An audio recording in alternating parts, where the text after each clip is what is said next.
माझ्या वडिलांची निराशिका देवा, माझ्या वडिलांची तुकोबा, तुमच्या 7 पिढ्या झालं आषाढी कार्तिकी पंढरीची वारी चालू आहे. नित्य नियमाची काकड आरती पासून ते संध्याकाळी देवाला नैवेद्य दाखवून झोपवायपर्यंत सगळे षोडशोपचार केले जातात तुकोबा. पण तुमच्या 7 पिढ्यांमध्ये आजपर्यंत माझ्याकडे कोणी काहीच मागितलं नाही. त्याचं कर्ज माझ्या डोक्यावर आहे तुकोबा. तुम्ही एकदा मागा ना. तुकोबांनी सांगितलं आताच सुंदर असं चरण झालं की माझ्या मिराशिका, माझ्या वडिलांची मिराशिका देवा, तुझी चरण सेवा वंदवया. की त्या देवाच्या फक्त चरणांची सेवा करण्याची आमची परंपरा आहे. आणि म्हणून माझ्या मागच्या कोणीच मागितलं नाही. आणि देवा, काही मागणे हे आम्हा अनुचित, सांगत असे रीत वडिलांची. आमच्या पूर्वजांची रीत आहे की देवाकडे काही मागायचं नाही. देवाला सांगितलं आनंद झाल्यानंतर आपण लोकांना काही वाटतो, तसं मी काही दिलं तर.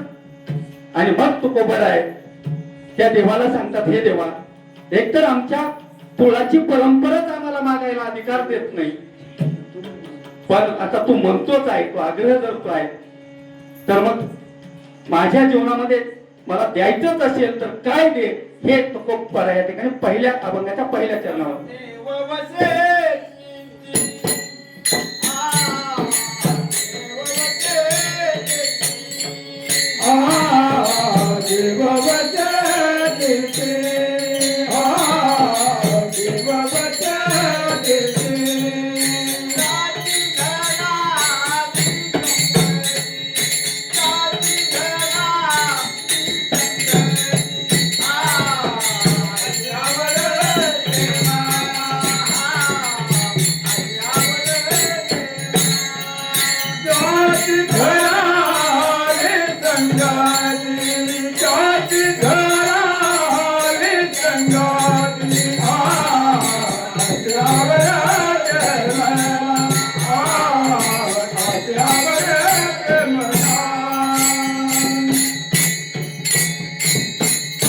देवा, तुला द्यायचंच असेल तर मला त्याची संगती दे की ज्याच्या हृदयामध्ये देव राहतो.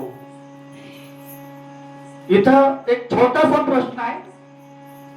5000 वर्षापूर्वी कुरुक्षेत्रावर अर्जुनाला उपदेश करत असताना कर्तुम मान्यता कर्तुम समर्थ भगवान श्रीकृष्ण सांगतात की अर्जुना, या जगाच्या पाठीवर जन्माला आलेल्या प्रत्येक जीवाच्या हृदयामध्ये मी राहतो.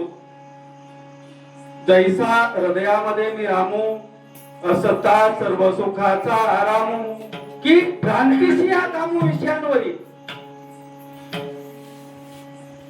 सर्वस्य चामृती सन्निविष्ट मतावर स्मृती ज्ञानम पोहनंच वेदचे सर्व रहमेव वेदो वेदांत विद्वेद विदेवचाहम. की देव प्रत्येकाच्या हृदयामध्ये राहतो. जर देव प्रत्येकाच्या हृदयामध्ये राहतो तर मग तुकोबाराय मागताना असं चुकीचं का मागत आहे की ज्याच्या हृदयामध्ये देव राहतो अशाची संगती मला दे.